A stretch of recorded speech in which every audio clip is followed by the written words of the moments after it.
So last week, a lot of us were surprised to look in our crew chief bags and find a new toy in there. We've been talking about switching to the red streamers for some time to standardize with the rest of the system.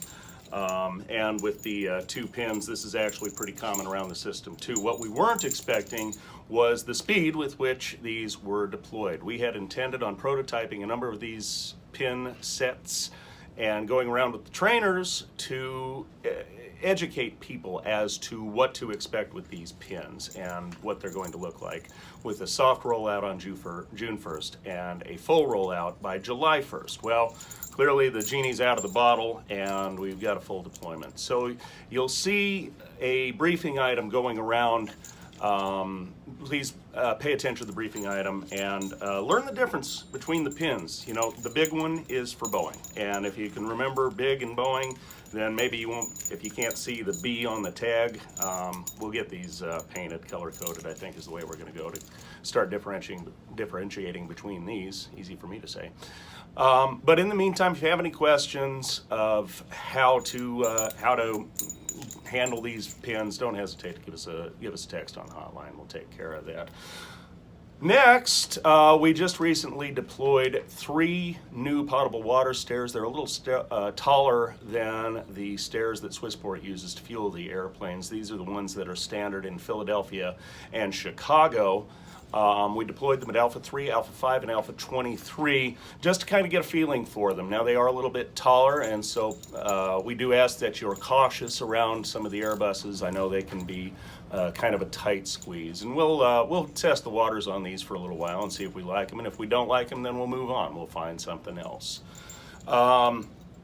Last week I touched on one change to the push-pull procedures at Bravo 4 and Alpha 3.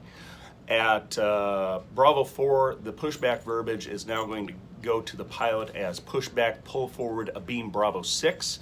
And then at Alpha 3, it's going to be pushback, pull forward, a beam Alpha 5. And this is just to give you a little bit more real estate, like I said last week, to get that airplane straightened out, especially on the 321s.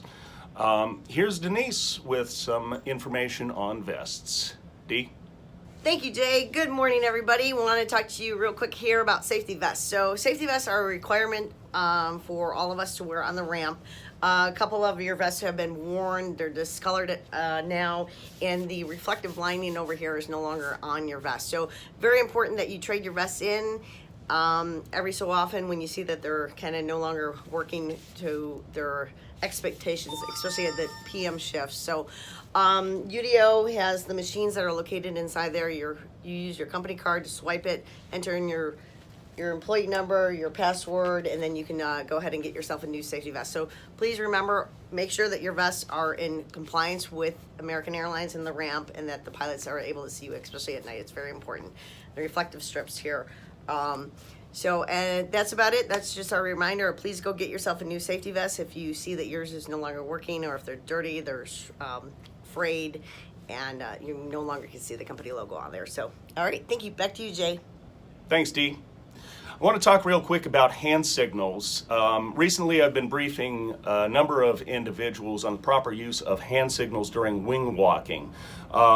Most of us are really, really good at getting that top hand up overhead, so there's a 360 view of the clearance of the wings. But what a lot of people, I think, lost in translation somewhere along the way is what to do with your other hand. It was trained during some recurrence over the last couple of years, but I think a lot of people missed it, that hand is to point at the airplane that you are wing walking. I've seen people point at marshalers, people point at J-lines, people pointing at pushbacks. It's really easy for me to say. That's to point at the airplane you're marshaling. And the idea behind that is if there are a number of airplanes, let's say 2 airplanes, that are being moved at a given time, either inbound or outbound or whatever, and you've got 4 different wing walkers doing 2 different airplanes, it's important to designate which airplane you are offering clearance for, which one you are clearing. So you point that stick down at the airplane that you are wing walking. So that one's an easy one. That's all we've got for today.